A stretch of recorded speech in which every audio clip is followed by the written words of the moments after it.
അടുത്തതായി നമുക്ക് ഈ 28 അക്ഷരവും ഉത്ഭവിക്കുന്ന സ്ഥാനങ്ങളെ എങ്ങനെ കണ്ടുപിടിക്കാം എന്നതാണ് അടുത്ത ചാർട്ടിലൂടെ നമുക്ക് കാണാൻ കഴിയുന്നത്. ശ്രദ്ധിക്കുക,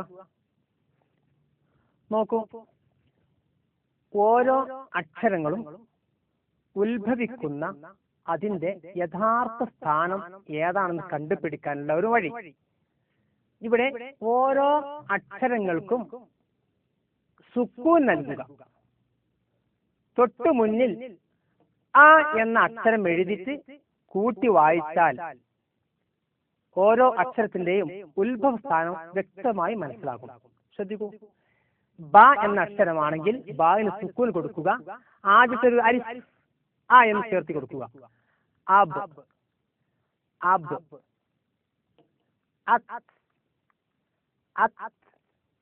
ഉച്ചരിക്കുമ്പോൾ നാവ് എവിടെയാണ് അവസാനം വന്ന് അവസാനിപ്പിക്കുന്നത്, എവിടെയാണ് വന്ന് ടച്ച് ചെയ്യുന്നത് ശ്രദ്ധിക്കുക.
ഇവിടെ ഈ ഓരോ അക്ഷരങ്ങളും ഉച്ചരിക്കുമ്പോൾ നാവ് ചെന്നെത്തുന്ന സ്ഥലം ഏതാണോ അതാണ് ഈ ഓരോ അക്ഷരങ്ങളുടെയും മഖ്റജ്.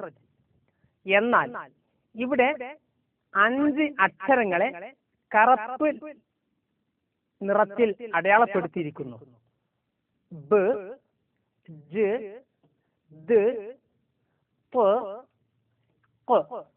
ഈ 5 അക്ഷരങ്ങൾക്കും സുക്കൂൻ വന്നാൽ ഇതിനോട് തുല്യതയുള്ള മറ്റ് ചില അക്ഷരങ്ങൾ ഇതിൽ ഉണ്ടായത് കൊണ്ട് ഈ 5 അക്ഷരങ്ങളെ സുക്കൂൻ ചെയ്താൽ വ്യക്തമാക്കി ഉച്ചരിക്കണം എന്നാണ്. അറബിയിലെ 28 അക്ഷരങ്ങളിൽ ഈ 5 അക്ഷരങ്ങൾക്ക് മാത്രം സുക്കൂൻ വന്നാൽ വ്യക്തമാക്കി പറയണം.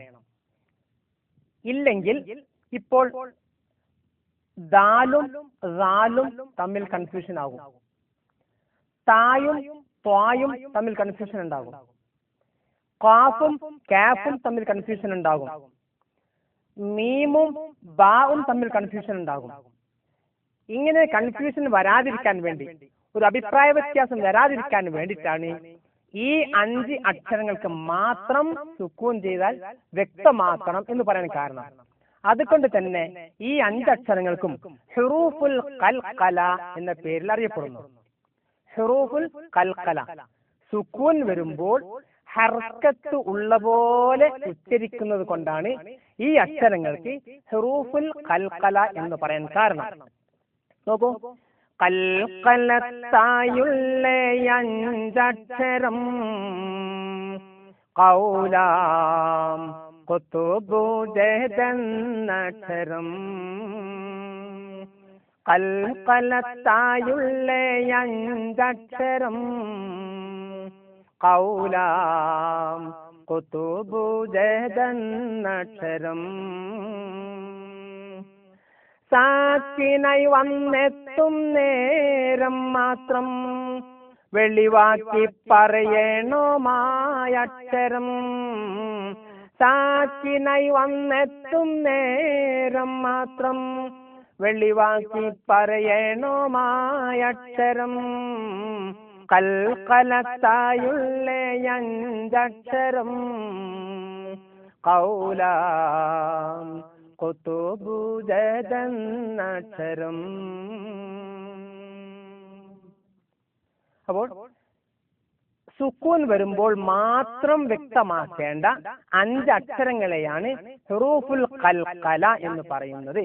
അവകൾ 5 അക്ഷരം എന്ന് പറഞ്ഞാൽ ഖാഫ്, ബ, ത്വ, ജീം, ദാൽ. നോക്കൂ, ബ, ദാൽ, ത്വ, ഖാഫ്, ജീം. ഉദാഹരണം നോക്കൂ, അൽ ബാബ്, വദൂദ്, വൽ ഫജ്ർ, അഖ്ഫാൽ, മുഹീത്ത്. ഇവിടെ ചുവപ്പ് എഴുത്ത് കാണുന്നത് മുഴുവനും ഖൽഖലത്തിന്റെ അക്ഷരങ്ങളാണ്. അവകൾക്കെല്ലാം സുക്കൂൻ വന്നിരിക്കുന്നു. അങ്ങനെ വരുമ്പോൾ അതിനെ വ്യക്തമാക്കി ഉച്ചരിക്കണം എന്നാണ് നിയമം.